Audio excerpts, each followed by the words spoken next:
কিভাবে মানুষ থেকে পশুতে পরিণত হলো এক দুশ্চরিত্রা নারী। কি এমন পাপ করেছিল এই জালিম নারী? কোন গুনাহের কারণে আল্লাহ পাক তাকে এমন ভয়ানক শাস্তি দিলেন? আজ আপনাদের এমন এক দুশ্চরিত্রা নারীর গল্প বলবো, যেটা শোনার পর প্রতিটি নারী তাওবা তাওবা বলতে লাগলো।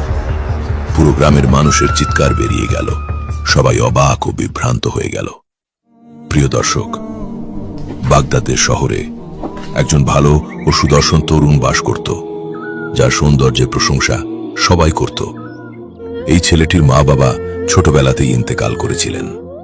এলাকার মসজিদের মৌলভী সাহেব তার তালিম তরবিয়ত দিয়েছিলেন। যখন সে বড় হয়ে গেল, সে নিজের উপার্জনের ব্যবস্থা করল। তার ঘরে একটি ছোট তোতা পাখিও ছিল। সেই তরুণ নিজ বাড়িতে কুরআন শরীফের তিলাওয়াত করত এবং তার তোতা পাখিটি তার পাশে থাকত। ধীরে ধীরে তোতা পাখিটিও কুরআনের আয়াত শিখে গিয়েছিল এবং নিজের জিহবা দিয়ে উচ্চারণ করত। তোতা পাখিটি অল্প অল্প করে কথা বলতো। আল্লাহওয়ালা সেই তরুণ তোতা পাখিটিকে শেখাতো যে সব সময় সত্য কথা বলবে। সত্য কথা বলা ব্যক্তিকে আল্লাহ তাআলা খুব পছন্দ করেন। তার ঘরের পাশেই এক দুশ্চরিত্রা নারীর ঘর ছিল।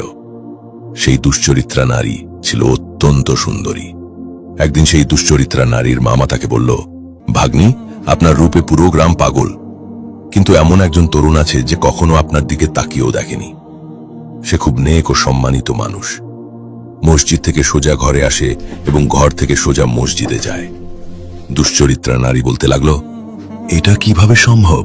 আমার সৌন্দর্য দেখে বড় বড় শালীন মানুষরাও তাদের শালীনতা ভুলে যায় গুনাহ করে বসে। এই ছেলেটা কেমন বড় আলেম হাফেজ যে আমাকে দেখে না?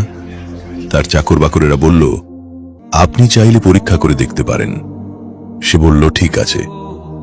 এবার সেই দুশ্চরিত্রা নারী তার পোশাক পরিবর্তন করল এবং একজন শালীন মেয়ের পোশাক পরে মসজিদের দরজার সামনে গিয়ে দাঁড়িয়ে রইল, যাতে যখনই ছেলেটি আসবে তাকে কোনো না কোনো অজুহাতে ডেকে নিয়ে প্রলুব্ধ করা যায়। সে ছেলেটি যখনই নামাজ পড়তে আসত, কখনোই চোখ তুলে তাকে দেখত না। চোখ নিচু করে মসজিদে প্রবেশ করত এবং চোখ নিচু করেই নিজের ঘরে ফিরে যেত। এভাবে দিন চলতে থাকে, কিন্তু এই ছেলেটি কখনোই চোখ তুলে ওই দুশ্চরিত্রা নারীর দিকে তাকায়নি। একদিন সেই দুশ্চরিত্রা নারী নিজে থেকেই মাটিতে পড়ে গেল। যখন ওই তরুণ মেয়েটিকে মাটিতে পড়ে থাকতে দেখল, তখন ওই তরুণ সবাইকে জিজ্ঞাসা করল, এই মেয়েটি কে? সেখানে দাঁড়িয়ে থাকা সবাই বলল, আমরা এই মেয়েটিকে চিনি না, কারণ সেই দুশ্চরিত্রা নারী তার পোশাক পরিবর্তন করে ফেলেছিল। দাঁড়িয়ে থাকা লোকেরা বলল, এটা হয়তো কোনো গরিব পরিবারের মেয়ে। তরুণ বলল, তাকে তুলে নিয়ে আমার ঘরে পৌঁছে দাও। তারপর লোকেরা মেয়েটিকে তুলে নিয়ে ছেলেটির বাড়িতে নিয়ে গেল। মেয়েটি ভাবতে লাগলো, আমার প্রথম উদ্দেশ্য সফল হয়েছে। এখন আমি এই তরুণকে, এই আল্লাহওয়ালা ব্যক্তিকে সহজে প্রলুব্ধ করতে পারব এবং রাতের নিঃসঙ্গতায় তা আরো সহজ হবে। সে ছেলেটি এশার নামাজ পড়তে মসজিদে গেল। ওই নারী তার অপেক্ষা করছিল। সে এসে জিজ্ঞেস করল, আপনার শরীর এখন কেমন? সে দুশ্চরিত্রা নারী দুর্বলতার বাহানা করতে লাগল এবং চোখে চোখে তার শয়তানি সৌন্দর্য দেখাতে লাগল। এই দুশ্চরিত্রা নারী সেই যুবককে প্রলুব্ধ করার জন্য তার সমস্ত ছলনা ট্রাই করেছিল, কিন্তু সেই আল্লাহওয়ালা তরুণকে তার জালে ফাঁসাতে ব্যর্থ হল।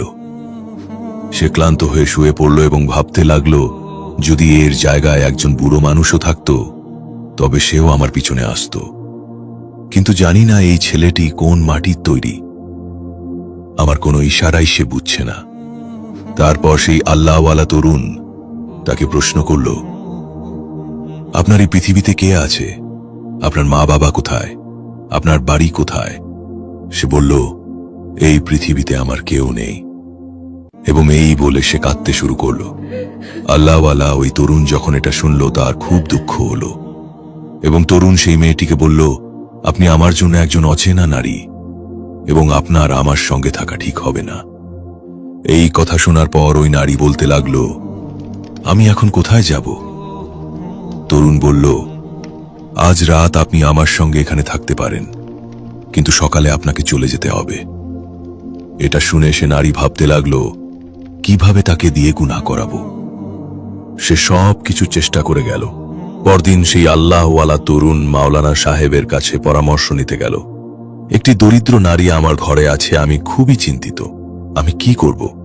মাওলানা সাহেব বললেন, যদি তার এই পৃথিবীতে কেউ না থাকে, যদি সে একা হয়, তবে তুমি তাকে বিয়ে করে নিতে পারো। একদিন তো তোমাকে বিয়ে করতেই হবে। তরুণ এসে মেয়েটিকে বলল, মাওলানা সাহেব বলেছেন আমি যেন তোমাকে বিয়ে করে নেই। এটা শুনে সে নারী ভয়ে কাঁপতে লাগলো এবং ভাবতে লাগলো, আমি তো বিয়ের জন্য আসিনি, আমি তো তার সঙ্গে অবৈধ সম্পর্ক করতে চাইছিলাম, আমি তার স্ত্রী হতে চাই না। সে নারী তরুণকে বলল, আমাকে একটু সময় দিন, আমি রাতে সিদ্ধান্ত নিয়ে আপনাকে জানাবো।